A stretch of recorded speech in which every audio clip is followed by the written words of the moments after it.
like Mavs lowlights. Mavs need some motivation. We're starting with another Mavericks loss. This time to the Sixers. Get that out of here. Late in the game layup. One loss in a row. You kidding me? Luka had 24, 10, and 8, and the layup smacked away by Embiid at the end of the game. Let's take a look at the play-in standings. Block too. Okay, let's see it. These are the play-in. Warriors in 6th. Wolves, Lakers, Pelicans, Thunder. Then it's the poor old Mavs down at 11. And the Jazz, who, you know what? I give them credit. Trying to win. Well, Danny Ainge is like, we're going to tank come heck or high water. They're not as good as the Mavericks. They have one fewer win. Here's the remaining schedule. Uh-huh. At the Heat, who lost again. Uh-huh. Then the Hawks. Then Sacramento, your squad. Light the beam. Snap the playoff drought. They're Good not job, your Sacramento. squad. Your squad is Dallas. Okay. Don't give him that, Wiles. Bulls, and then the Spurs, who are maybe, you know what, Spurs, maybe they're like, let's just win this one. Sure, maybe. So, Nick, the question is, are the Mavericks out of time? You know, this is the problem with media today. I gotta tell you. You guys yesterday waxed poetic about the Celtics and about the Bucks, and all of a sudden the Sixers get a big win. You gloss right past it, focus on the loser instead of the winner. So we don't need to focus on my Eastern Conference pick, Philadelphia, finally being full strength and looking like a champion, beating a very tough opponent in the Dallas Mavericks. We can focus on the Mavs. And I know you guys want me to abandon ship. I know you want me to say, oh, yeah, all is lost for the Dallas Mavericks. But it is not. We have seen them this month play some of the best teams in basketball. They beat the Lakers. They beat the Sixers earlier this month. They played the Suns, and it came down to the final basket. They played the Warriors, your pick, and it came down to the final minute. They played Philly last night. Hold on a moment. If you would like me to answer, I will answer. I didn't ask the question. You did ask the question. You keep going on You said, is it time to give up? And I'm explaining why it is not. They played Philly last night. They had a fourth-quarter lead. You skipped over a team.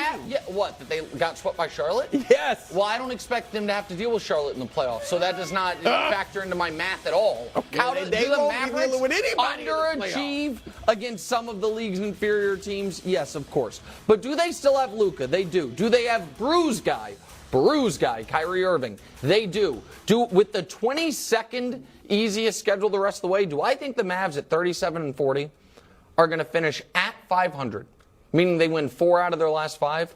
I'm sitting here today telling you yes. Do I think the New Orleans Pelicans, who have the hardest schedule left in basketball, Denver, Memphis, Sacktown, Knicks, Clippers, Timberwolves, that the Pelicans are going to fall back? They could. I do. Do I think the Thunder, who have the 10th hardest schedule in basketball, are going to stumble a bit? I do. And when Dallas gets to the play-in and has the best player and has just won 4 or 5, they're going to be just fine. Right now, can I say with my chest 10 toes down that they are a smart bet to win the West? Right now, of course not. They would not be a smart bet to win the West. But do I believe they are not only going to be in the play-in, but in the playoffs as the 8th seed and be a team Denver wants nothing to do with? I do believe that, Chris Broussard. And I think Broussard might as well, because my guess is Chris Broussard here is going to focus on June. Like, oh, you had the Mavs in the finals. Rather than focus on if what I just said there is correct. Are the Mavs making the play-in? Are the Mavs making the playoffs? Okay. I'm going to take the viewer behind the curtain. And you didn't know about this either, Wild, so you'll be behind the curtain.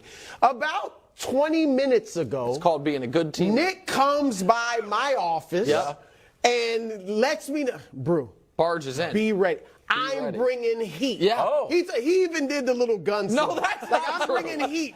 Be ready. That's not true. And that was the heat. Yeah, that was it. Those were the flames that you're throwing. Do you think the Mavs are going to make the play-in?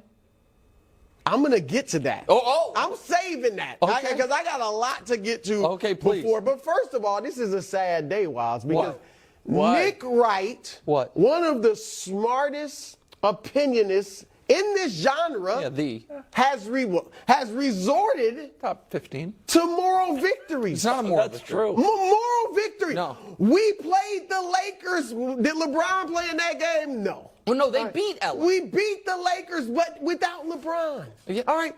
We played Phoenix tough. It came down to the final shot. You lost, and I Kevin understand. Durant didn't No, play. Kevin Durant did play in that game. Kevin Durant did play against you're Phoenix. going way back. This month. You're month of going March, way buddy. back. I'm doing the month of March. Last time Durant I'm played. doing the month of March.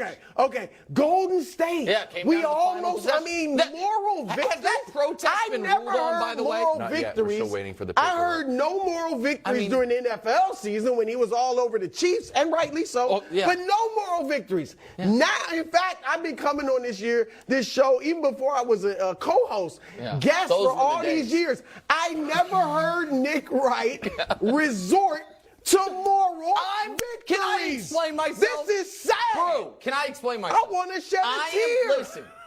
It's not that I am going moral victory. What I am saying is, if the Mavs were playing the other best teams in basketball and clearly outclassed, then I would have to finally lower the flag. The fact that they are going toe-to-toe with the best teams in basketball consistently and simply not finishing does leave me a glimmer of hope that Luka come the playoffs, Luka who we know, according to the record book, second most prolific playoff scorer of all time, that he will come through. And you love Kyrie. You've got him as a first ballot Hall of Famer thanks to his playoff performance. So I'm simply saying they are a scary team, and I think you believe they're going to be in the playoffs. Well, I'm going to get to that. We'll get to it. All right. First of all, this is the sad reality. And really, this is the sad reality. I think, Nick, as smart as Nick is, you should know this.